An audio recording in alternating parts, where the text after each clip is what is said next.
안녕하세요. 제가 가족을 얻어 생활하며 받은 유익에 대해 나누려고 합니다.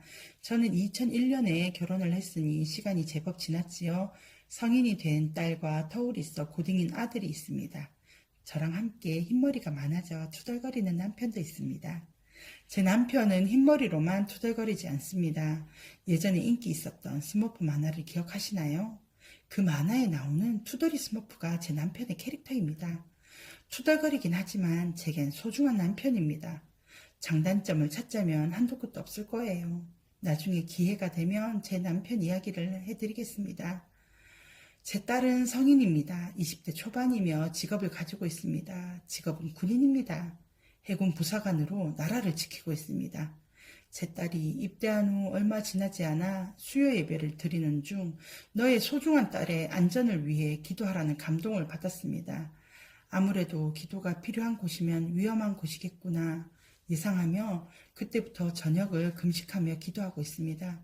제가 저녁을 먹으면 심하게 부어 억지로 금식을 하고 있던 중이었습니다. 저녁을 굶는다는 게 좀 가혹합니다. 저녁 내내 먹을 것만 생각나고 내일 먹을 것들을 저녁 내내 만들어 놓고 배고픔에 겨우 잠들면 아침에 일찍 일어나 먹을 것부터 찾습니다. 그런데 피부치가 위험한 곳에서 나라를 지켜야 한다는 생각과 하나님의 은혜가 더해지니 저녁을 굶는 게 신기하게 힘들지가 않더라고요. 예전만큼 먹을 것도 생각이 안 나고 가족들 저녁을 챙기고 정리하며 하루를 마무리하는 동안 하나님과 대화하며 사랑하는 딸을 위해 같이 근무하는 함정의 대원들을 위해 함대를 위해 해군을 위해 우리나라 지키는 국군을 위해 우리나라를 위해 기도에 집중하게 되었습니다. 저는 경상도에 살고 있고 딸은 강원도에서 근무하였는데 일이 생기면 달려가곤 했습니다. 4시간의 거리를 달려야 하는데 그 시간이 길게 느껴지지 않았습니다. 몇 번을 다니니 옆 동네 가는 듯 부담도 없이 갔었습니다. 강원도 갈 때마다 왜 그리 비가 쏟아지는지 죽을 고비도 몇 번 넘겨 놀러 가자고 하면 겁부터 납니다만 딸이 오라면 두말 않고 가게 됩니다. 고딩 아들은 초등학교 4학년 때부터 사춘기를 시작하여 지금까지 이어지고 있습니다. 고1이니 아직 2년은 더 철부지 아들과 힘겨루기를 해야 할 것 같습니다. 저와 아들은 말로 힘겨루기를 하는 것이 아니라 진짜 몸을 부딪혀 힘겨루기를 합니다. 비교하자면 스모에 가깝습니다. 밀리지 않도록 죽을 힘을 다합니다. 쑥쑥 커가는 아들이 저의 키를 따라잡고 저의 몸무게와 덩치를 따라잡혔지만 얕잡아 보지 않도록 아직 엄마는 살아있다. 너 정도는 아무것도 아니다. 사춘기 아들이 엄마의 권위를 넘보지 않도록 저의 몸과 마음을 다해 지키고 있습니다. 이 아들이 몸과 마음, 정신이 건강하게 자랄 수 있도록 엄마를 무서워할 줄 알아야 아빠를 무서워하고 어른을 무서워하며 하나님을 무서워할 줄 알 테니까요. 아들은 아빠를 닮아 예민하고 섬세한 부분이 많습니다. 딸과 아들의 성향이 반대라. 딸 같은 아들 같은 딸이 저희 집에 있습니다.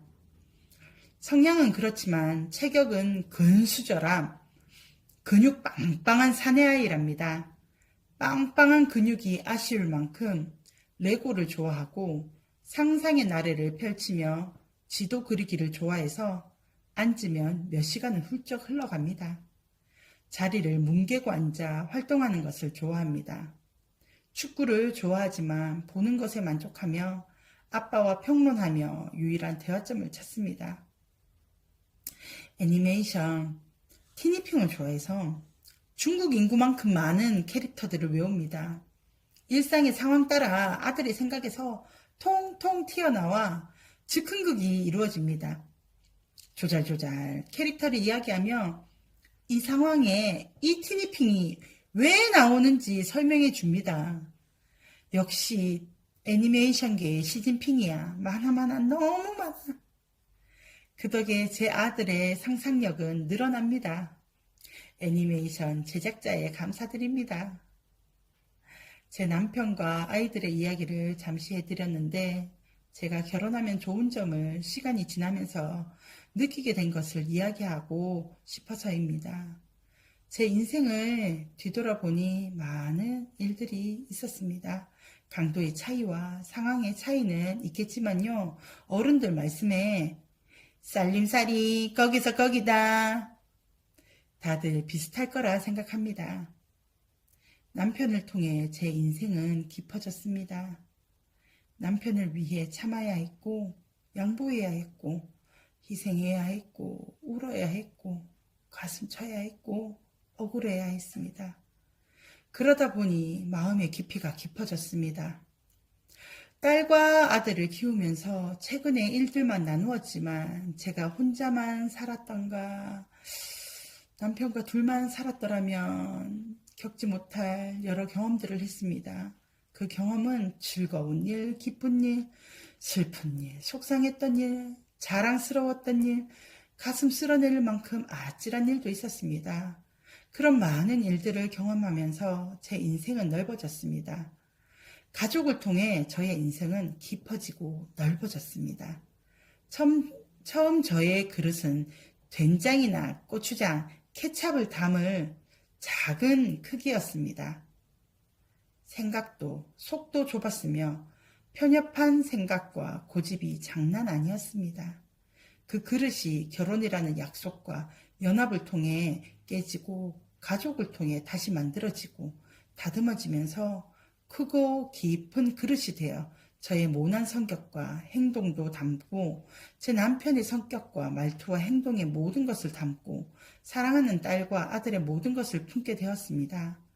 투박해 보이지만 여러모로 쓸모있는 그릇이 된 저의 인생을 뒤돌아보니 한순간도 하나님의 손길이 없었던 적이 없는 것 같습니다. 역경 속에서는 안 계시는 것 같았고 성공 속에서는 함께 계시지만 제 노력이 더 커 보였는데 모든 인생에서 하나님은 계획하시며 함께 하시며 저의 길을 이끄신다는 걸 느꼈습니다. 눈물의 골짜기 가시밭길만 갔던 인생길을 울면서 걷다 보니 어느새 풀밭이 나오고 군데군데 핀 꽃을 보며 울다가 웃다가 걸으니 그곳에서 만나는 작은 행복도 크게 보여 감사하고 기뻤으며 소중했습니다. 혹 이 영상을 보시는 분 중에서 결혼 생활을 그만둔 분이나 그만두려고 하시는 분들은 조금만 더 참아 보십시오. 다시 시작해 보시고 다리에 힘을 내어 조금만 더 가정을 위해 걸어가 보십시오. 내가 참는 것이 아니라 하나님과 함께 그 길을 헤쳐가 보십시오. 처음엔 내가 손해보고 억울하고 희생하는 것 같겠지만 마지막은 하나님의 영광을 누리실 것입니다. 희생을 기꺼이 감당하시고 영광을 얻으신 예수님을 생각하며 우리도 그 길을 걸어갑시다. 가정은 최고의 선교지이자 최후의 순교지이다. 감사합니다.